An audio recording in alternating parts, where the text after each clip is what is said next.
Stocks sell at silly prices from time to time. It doesn't take a high IQ to figure out that they're cheap, but it does take a temperament that's willing to step up and actually act. That there, as I'm sure you are all aware, is Mr. Warren Buffett, the 92-year-old oracle of Omaha. He is the CEO of Berkshire Hathaway, one of the largest companies in the world. And the reason most people know his name is because he is the world's best investor. Every year he releases a letter to his shareholders where he details the returns of Berkshire Hathaway stock since he took the reins back in 1965. And get this, from then to now, he's averaged 20.1% per year, while the S&P 500, or the market, has only averaged 10.5%. Berkshire's total return over that time is 3.6 million% versus 30,000% for the S&P 500. So in this video, we're going to take the time to hear some of Warren Buffett's advice that specifically applies to the investing scenario that we all face coming into 2023. So what is that situation? Well,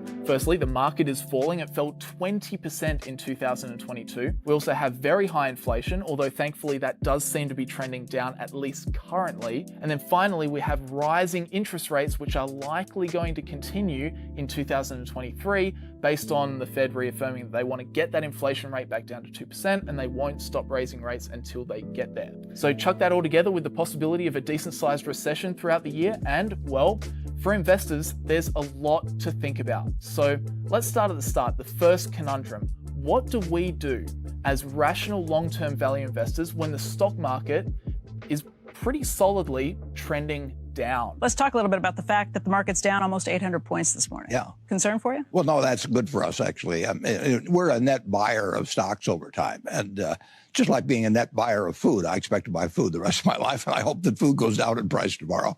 When stocks are down, we're going to be buying on balance. And who wouldn't rather buy at a lower price than a higher price? People are really strange on that. I mean, because most people, most of your listeners are savers. And that means they'll be net buyers, and they should want the stock market to go down. They should want to buy at a lower price. And they have that feeling that they just feel better when stocks are going up. Buffett's rational thinking really shines through in this clip. If you're a long-term investor trying to build wealth and you're under the age of about, 55, you actually want the stock market to go down.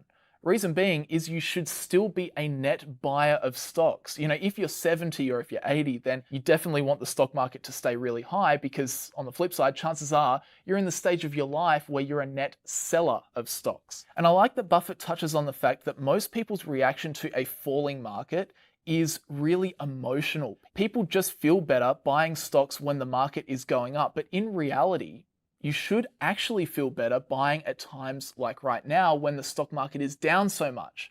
And this goes back to a very famous investing quote, which says, "The stock market is the only place people run out of the store during a sale." Think about that. When it's Black Friday, we're always buying. But how come we get scared when Black Friday happens in the stock market?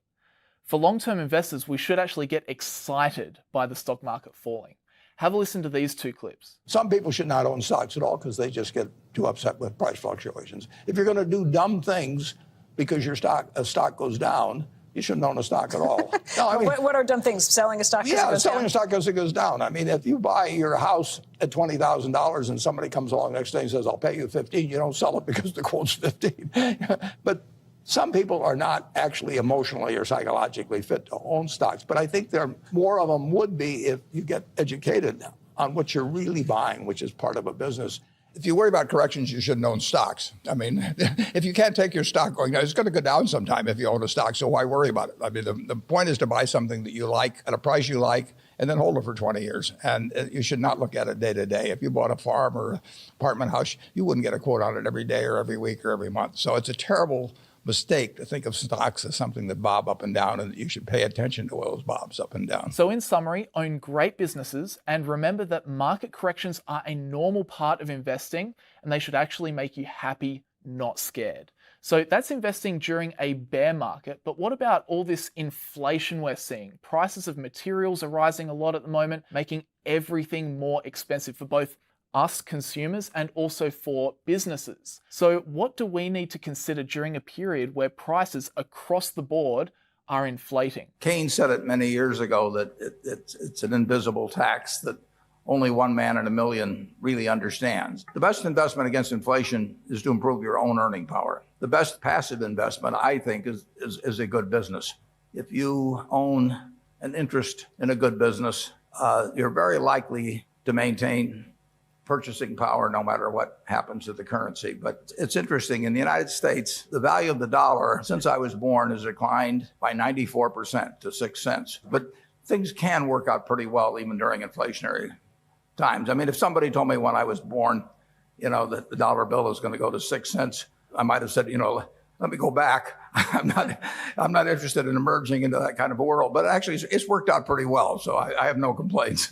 So that advice is really interesting. There are a few concepts to unpack there. Firstly, the best thing you can do during high inflation is to actually improve your own earning power, aka make yourself more valuable to your employer or potential future employers so that your income can actually rise alongside the inflation that you'll feel. But beyond that, Buffett says the best passive strategy you can implement to nullify inflation is to find a really high quality business and stay invested in it. And Buffett wrote down exactly what he meant by this back in his 1981 shareholder letter. He said that the best businesses to own to combat inflation have, firstly, an ability to increase prices rather easily, even when product demand is flat and capacity is not fully utilized, without fear of significant loss of either market share or unit volume. And then two, he said they need to have an ability to accommodate large dollar volume increases in business, often produced more by inflation than by real growth, with only minor additional investment of capital. So to explain the second point first, Buffett is simply saying that businesses will fare better during inflation if they are scalable, aka they can accommodate a much higher dollar volume of business without needing to sink a lot of money into the company to increase that capacity. Think, for example, a social media company versus a car company. It costs Facebook next to nothing really to show you 3 ads instead of 2. But for Ford or for Tesla to increase their output by 50%, well, that would cost a lot in capex and it would take a lot of time to spin up. So that's the second point, but it's Buffett's first point that is really critical when it comes to investing during inflation, and that is that the business needs to have an ability to increase prices without losing market share or unit volume. And this simply means that the company has a competitive advantage or a moat that gives them pricing power. When you go into a drugstore, 7-Eleven or something, and you say, I would like a Snickers bar, and the owner says, oh, I've got something, the Musk bar, at 10 cents off the Snickers bar, you say, give me the Snickers. And if he doesn't give you the Snickers, you go across the street and buy the Snickers. It's probably easier to develop a new car than to compete with Snickers. But some products have terrific moats. Probably Elmer's glue does, WD-40. People that have an iPhone, they want to continue with the product that they've got. They want the new version. It's just easier for them. They've learned how to do everything, and their life's built around it and all of that. And moats are very useful. Costco has a moat in people's mind. I mean, Amazon can raise the price of Prime, 20%, and you can't do that unless you've built something within that image of the Amazon Prime that's based on reality that you're going to get a lot for your money and you're going to want to use it. And then you can raise prices $20. But if you're selling, some commodity product, you can't do that. You need a moat. So there are many different types of moats out there. For example, a patent could give a company a moat. Anytime you have to pay a toll, that toll collecting company has a moat. As Buffett said, powerful brands like Coca-Cola or Apple or Louis Vuitton, they all have moats. Costco has built a moat around always having the best prices. There are a lot of different ways companies can form a competitive advantage. And if it gives them the ability to dictate prices, aka pricing power, then they're the best bets to come out on top during an inflationary period. As inflation raises their costs and lowers their profits, they can simply raise the prices of their end products, and their moat should protect them from suffering a drop in sales. In fact, last year, as Coca-Cola raised their prices, their sales actually went up. So there's some good proof for you. So that's how to handle the inflation side of investing in 2023. But finally, we also need to talk about the third big challenge of investing this year, interest rates. What can we do when interest rates just keep rising? Interest rates, basically are to the value of assets what gravity is to matter, essentially. And if I could reduce gravity's pull by about 80%, I mean, I'd be in the Tokyo Olympics jumping. That's really the way to view interest rates, like gravity to the stock market. When interest rates are very low, it makes money cheap and easy to access for both consumers and businesses. And this means more spending, more profits, and more growth. And that's what we've had basically over the past 10 years or so. But now, on the flip side, we're starting to see rising interest rates. This means, of course, borrowed money is more expensive to access. So business debts become harder to pay off, and consumers generally have a lot less to spend. So this is a tough environment for businesses to operate and thrive in, and often shows in their financial results, which then affect their stock prices. Have a look at this graphic of the past 5 years. As you can see, interest rates went up in 2018 and the stock market didn't do much at all. In 2019, rates started coming down and the market went up.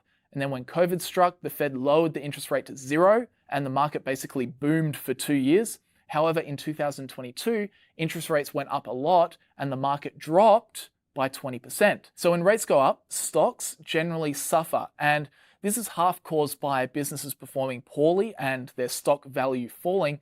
But the other factor to consider with interest rates is, of course, government bonds. So US Treasury bills or Treasury bonds are generally considered the risk-free return. So you give the US Treasury a loan and then they'll pay you back at some point in the future plus interest. So when interest rates are low, the government, honestly, they give you bugger all interest. But when interest rates rise, if you buy the new bonds that they're issuing, well, those ones will give you a higher interest payment. Now, this is all very boring to us, but it is very interesting to the 80% of the market who are just institutional money managers trying to get a good return for their clients with as little risk as possible. So what you find is that when rates rise, a lot of professional money flows out of the risky stock market and back into the safety of treasury bills. And that selling out of the stock market by the big players causes stock prices to fall. This is Buffett talking about exactly this idea. In 1982 or 3, when the long government bond got to 15%, a company that was earning 15% on equity worth no more than book value under those circumstances, because you could buy a 30-year strip of bonds and guarantee yourself for 15% a year. And a business that earned 12% was a subpar business then. But a business that earns 12% when the government bond is 3% is one hell of a business now, and that's why they sell for very fancy prices. So if a business is giving you 10% returns per year, that's pretty good.